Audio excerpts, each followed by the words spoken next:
right, we got the 1148 spoilers, and the Holy Knights are getting hurt in this chapter. And I say hurt because, you know, we found out that they have like that regeneration thing that the Gorosei have, and not much was able to be done to them in a battle. But now that doesn't seem the case anymore. They are being hurt by someone, and it surprises me because I thought that Oda was going to linger on this for like another 30 chapters at least. But no, it seems like we're getting straight to the nitty-gritty with this stuff, which I'm on board with.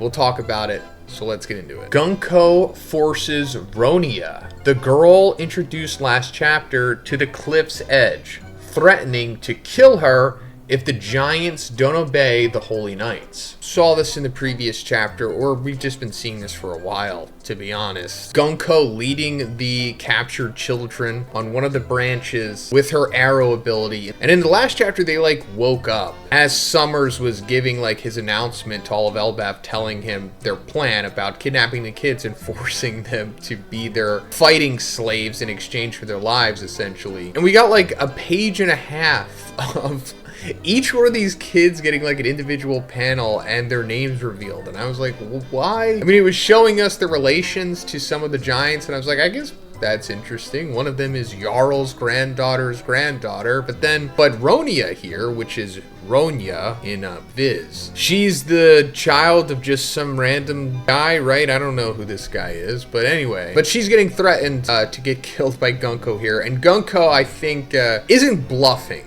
Seems like Gunko is definitely evil. Like, all the Holy Knights are just curly mustache, despicably evil. They will kill children here, so.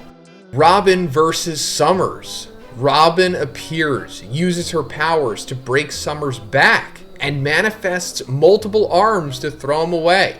He returns and tries to kill Robin with his thorns, only to discover it was a clone. The real Robin went to rescue the Straw Hats. All right, here we go. Robin getting in some work. I'm on board with it. I do like Robin. I do like the other Straw Hats. I just wanted them to be adjusted with the power creep. That was just my main criticism, essentially, and more development, of course. But this is good. Making use of her fruit ability. And I'm pretty sure we've seen her do this cloning thing before, like using her fruit to its maximum ability, essentially, or one of them. I'm sure she can do more than that, even if it awakens, which it isn't. I think it happened in Wano, right, when she was fighting against those useless ninja guys, the Oni Wamban Boo, whatever their name was. You know what I'm talking about. I'll have the video on the screen, but yeah, she did it there. Pretty cool. I'm glad it's coming back. Kind of playing Summers here, and you think that his observation haki would be able to see through this. Actually, you'd think that his observation haki would have been able to know that Chopper and Robin were hiding in Saul's beard in the last chapter, but that's fine. This is good because, you know, in the previous chapter we saw that Robin was essentially going to go after Summers here, and we were thinking like, well, there's not really much she could do, but this is what she could do. She could stall him and then go to the Straw Hats, because, you know, they're currently detained by Gunko, or at least some of them are. It was like Nami, Jinbei, Brook, and Usopp are like wrapped up by Gunko's arrow. And this is good, and it makes sense. Robin being useful here because it's not like she can just 1v1 Summers. Like, we know that she can't do that, so this is what she can do. Now, as for breaking him, obviously doesn't do much because, you know, they just regenerate or whatever, but, you know, we'll get to that. But first, guys, let's talk about the sponsor of this video, Hofsco, because I just got the new Hofsco GTRS 1500 watt moped style electric bike. These are like the new cool type of e-bikes out there that I see a bunch of you Gen Alphas riding around on, so I had to get one for myself, and it's pretty incredible. Like I said, this thing has a 1500 watt peak motor that delivers super powerful acceleration and handles various terrains effortlessly. It actually has up to a top speed of 32 miles per hour. That is really fast. It has a 48 volt 15 Ah battery that ensures long range riding, which is ideal for like commuting or just going on an adventure. It has a multi-function LCD display that shows the speed, battery level, and mileage in real time. Also, all Hofsco e-bikes come with free US shipping and a 2-year warranty, with 100 plus dealers offering test rides and maintenance. So guys, get your very own Hofsco Hov GTRS moped style e-bike by checking the link in the description, and make sure you use code BIGZ for $100 off. Thanks, guys. Yarl orders Ange to burn Walrus School to save the children's. So this is pretty interesting, and I assumed that it was going to come to this. I knew that Yarl was going to have to be like the big paradigm shift guy here in this Giants decision thing, because, you know, in the previous chapter, again, we saw Summers make that declaration of what the Holy Knights wanted to do, using the kids against them to make them fight for them. And at the end of like that broadcast, or the initial one, Summers was talking directly to Yarl. He was like, if you don't burn down the library, we will eliminate the brats one at a time. You have to make the call, Chief Yarl, who he said was essentially in charge of Elbaf since King Harold is dead, which I guess was kind of insinuated, but now it's getting confirmation that Yarl is like the interim king at this point. I guess because he's the oldest, maybe. He was like, me? Like, I have to make the decision? So this is it. He's saying, hey, just burn the library to save the kids. But also,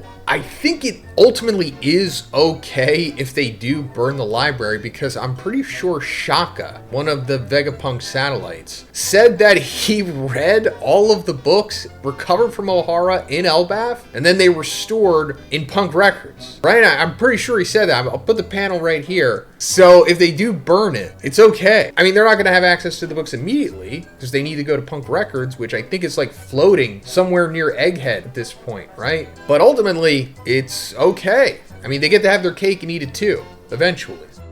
Summers follows the real Robin and traps her, preparing to attack. But suddenly, Gaban appears and casually slashes his hand, leaving him badly wounded, and he doesn't recover. Wait for the full summary for better detailed info or the real chapter. Break next week. Here we go. Holy Knights, they're getting injured here. And like we've been seeing, they have the same regeneration that the Gorosei have. Maybe comes from Emu, probably, still not confirmed. But anyway, I'm surprised this is happening so fast, but I'm not against it because it's kind of annoying. Not like a go away heat bad type of way, but it's just annoying as a reader, and, you know, even for the characters to fight against, you know, Majin Buu type characters. You know, it's just, you can't really do anything because they'll just regenerate. So now the playing field is leveled, or at least temporarily. It's not like everyone's just going to know what to do now. But anyway, the big question here is, what is Scopper doing to hurt Summers? And I don't think anybody knows. Well, I mean, I'm sure there's somebody that knows. Like, there's probably some crazy Japanese YouTuber out there who knew like months ago by like reading between the lines of like, oh, this is how you injure the Holy Knights. You just got to do this. But me, a commoner, I don't know what he's doing. I mean, just going by Oda logic, I'm assuming it's just use another level of hockey. Or I would like to just think it's something that's been established, and it's not, you know, like use the power of friendship or something like that. Unless it has something to do with that hockey that we saw Emmett use when he like unleashed that knot and it released Joy Boy's hockey. Like, that's like a special thing, like storing hockey in something. So maybe there's like a next level to hockey to where you can like embed it in something. And maybe Scopper is embedding it inside of like the Holy Knight and it's stopping them from regenerating or something. But now that Scopper knows what to do, I guess we're gonna get a flashback or just exposition of the Roger Pirates fighting the Holy Knights in the past or something. And I think Scopper being the one hurting them here might mean that he's going to teach the Straw Hats a secret to hurting the Holy Knights, which if it is hockey based, then maybe he teaches the Straw Hats who don't have hockey how to use hockey. Unless he just doesn't and he's like, hey, only the guys who can use hockey can use this. So, sorry. So I wonder if we're gonna get like a mini training arc, or we're just gonna get a time skip from Elbaf to like